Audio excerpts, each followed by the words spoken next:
Assalamu alaikum. Today, a project, Salam project, been invited here in Misfat Al Abriyeen from Misfat Old House.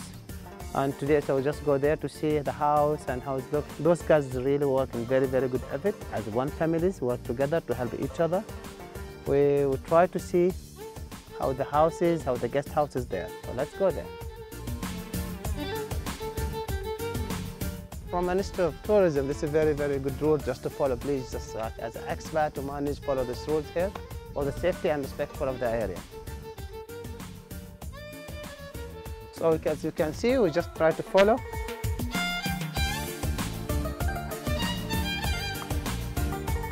It's really nice truck down, go all the way down between all these old houses here.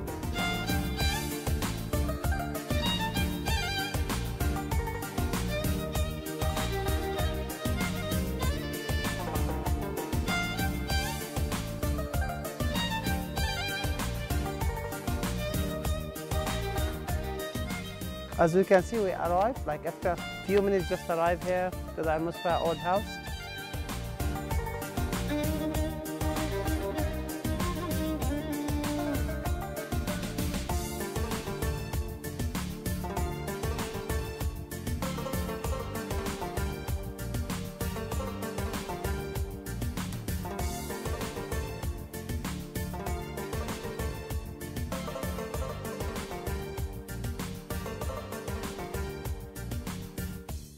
Assalamu alaikum wa rahmatullahi wa barakatuh.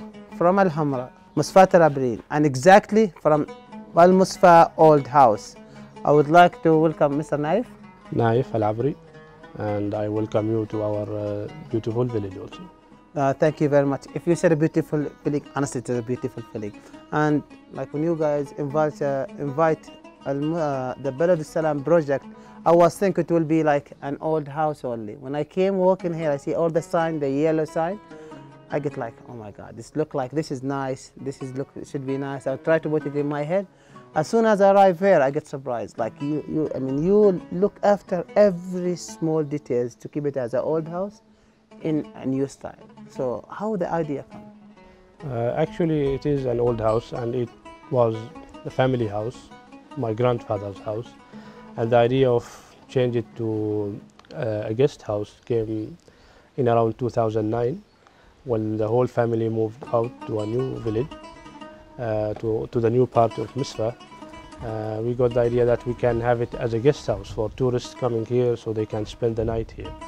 So now almost 9 years since we started, and the name of the old house, because it is actually an old house, so we kept it the same name for it, and we try to keep the same thing in the house. We try not to change anything in the house. We just add few things just to make it more comfortable for it. Nice. It is comfortable. I mean, and I can see some of the just already guests arrive now, and they see the explanation. The first explanation in their eyes, like wow, like it's really amazing, and so.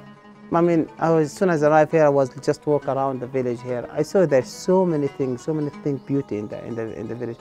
The thing is make me like just like surprised how the village system work in Misfat Al Abriyeen, because we are high. About the village system or the water system in this village, it comes because we only have one source of water, the spring, and it's underground water, and it's for everyone. Everybody is sharing this water, and so they came up with a system. It's like a schedule. So they put up a schedule, timing for dividing the water of the village for each family, and for each family, let's say 3 or 4 hours, 5 hours. It depends how much land they had, and it has been like this for a long time. I mean, grandfather and generations like this. How many families are sharing the water? If you are talking about the big families, in the village itself we have 4 main families actually, and for all these families we have, like coming down from these 4 families, we have, I think, if we calculate, more than 800 to 1,000 people. So you will have like at least 20 or to 30 houses or families. using this water, and for each of these families they have a specific time from this water, and it's not equal. I mean, they don't have the same time, because it differs. It's how much land they have. Yeah, so some of them they have like 2 or 3 hours, some of them they have like 6 or 7 hours, depending on how much land they inherited from their grandfathers. Yeah. Also. That's about the village. Again, we saw, like, as we walk to the east, somewhere here to the east, we noticed like it's part. So the village is actually not been created or been building in one time. All of it. It is like that, or there's like different. Yeah, it is obvious that the village was created or built. It seems to be like in 3 phases. All people say that its beginning, or it started more than 1,000 years ago, and it started up more to the top of the mountain. People used to live there, even far away from the water spring itself. And then again later on, in around 600 years old, they started to build houses, and then also extend in the farming to the second part. And then just recently, in like I think 100 200 years back, they started to build the third part of the village, which is, it looks like quite new actually compared to the older parts of it. Yeah. We know it's called Misfat Al Abriyeen Our tribes. Is that like, this is where your family from, and it is the only families now live in Misfat Al Abriyeen? Yeah, Misfat Al Abriyeen, it got the name of Al Abriyin because of Al Abri tribe, and I am one of them. I am in this tribe, and yeah, originally I am from here, still live here, and because Al Abriyeen tribe, they lived, or they started, or they established this village long time ago. But now, recently, we have other tribes also, which is Al Hattali. So now we have two tribes in this village, Al Abri and Al Hattali also. But the name, it keeps itself because of the long time ago we had Al Abri tribe for a long time. So the thing is, like, we see it's actually green. As soon I would try to walk down, and it's like wherever I look around me, it's just green. Like, there's a pomegranate, there's papaya, there's so many things. So what is the thing you grow in here? Like, what kind of fruit, what kind of vegetables you grow in here? We are farmers by nature, so the main thing we are growing that dates, the palm trees for dates. That's number one in this village. And then we also have the bananas, mangoes, also a very important crop for us. The lemon, we have some fruits like the papayas, we have the pomegranates, some figs also. And also it depends on the level of water. How much water we have, then they have more like growing like the corn, grass and these things, and some vegetables also. It depends on the season also. So before, what kind of business, I mean, because now it took us like 15 minutes to come here by the car, but before it looked like really far, like, I don't know, it's like long distance if they walk or by donkeys. So what do they think they will carry it from here to sell it down, and then what they will buy from there to get it here? So the main products of the village to sell it outside is the dates, the lemon, mango and bananas. These are the main things that we use to sell outside, like in Al Hamra or nearby in Bahla markets. And yeah, it took long time because either they have to walk or to use donkeys at that time. So at least half an hour or something to do such, just to reach Al Hamra by walking or by donkeys and these things. And from there, from the town or from the city, we get some like the rice, sugar, some like salt and these things, meat sometimes, and fish, of course. In my head, as Omani, I always ask the lecturers when they come, a very, very important question for me personally, like what is the thing, what is Oman, why Oman is different to everyone? So I was thinking as myself, like it's the mountain or the desert or the sea, but there's, I think I would say 99% of them, they said no, there's Omani's people is different here. So as Omani, what is your feeling if someone tells you Omanis is different, like you are amazing, you are, that's a kindness. So how it is your feeling and where that come from?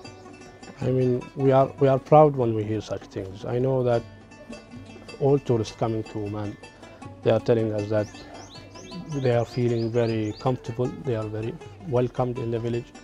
They feel very comfortable with the people. People are very relaxed and welcoming and these things. And so yeah, I feel much more proud about my country, about the people, the Omani people themselves. We are very easygoing people and we are very welcoming to everyone. Of course, if you are comparing one place to another, maybe in another part of the world you will find such old places, old towns, some facilities that you can go anywhere, but what makes a place special is the people living in such place. If you are visiting one place, then when you feel that the people are welcoming you, then you will remember such place and you will feel more comfortable and you want to visit it again and again. What is your message for the youth, for the new generation in this point, especially for the new generation especially, I mean, it's very important and essential to hold in our heritage, the cultural things, to be proud of the country. We have a very beautiful place. Oman is very beautiful, and what makes it more beautiful is the people are very beautiful and very welcoming and keep smiling for everyone, and to do this just to make sure that we keep to protect the environment also and to protect the heritage of all these places. Finally, I would like to thank Misfat Old House first. I would like to thank you especially for your kindness, for your patience. I know I'm not that easygoing. I try always to know about the places. I try to discover the thing. But honestly, what I see it here is I see the patience of Omanis try to achieve very good target to represent Oman in very, very good way. You are most welcome, and it was a great pleasure to see you in person. I see we follow you on media, and then finally we meet in person. Oh, it's really my pleasure. It's really my pleasure.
Here we go, 15th of April, the first day in the boat. As you can see, we need to do inventory for the boat from the previous owner. Here we go, already my friends, Roy and Ibrahim, already starting. Hi buddy. Alaikum assalam. Ibrahim. How are you? Very good. All good. Let's do this. As you can see, the boat is full of sand, full of a lot of this stuff. We need to take all those things outside, and by the way, inside under the cushion is plenty of stuff. We need to take them out. So today will be very hard, long days. This boat been sailed 14 years around the world. So it needs a lot of love again to make it nice, to make her very nice as she should be after this all days sailing. And yeah, that's the challenge and the target today, to do all this. Take it out, make a list for them. There you go, we're starting. Please surprise what it is. It's actually like a seacock. So if we have so many valves coming through the hull of the boat, so if there is any leak and anything and the valve broken, so you need to put this one and then hammer it down so the water not coming inside the boat.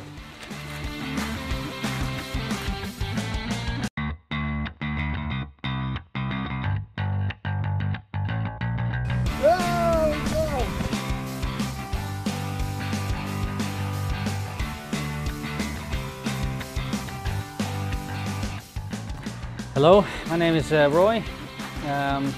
Dula invited me on this nice summer afternoon, around 40 degrees, to help clean the boat, make it ready for his trip to India.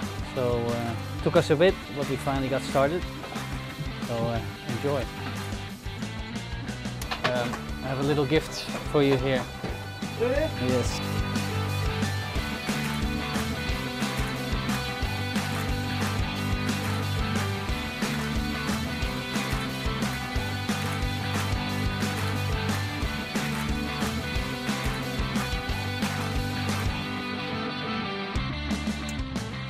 So this is a spare transmission in case the original fails, which of course never happens, except Just give it. except when you're alone trying to dock in some faraway port in India.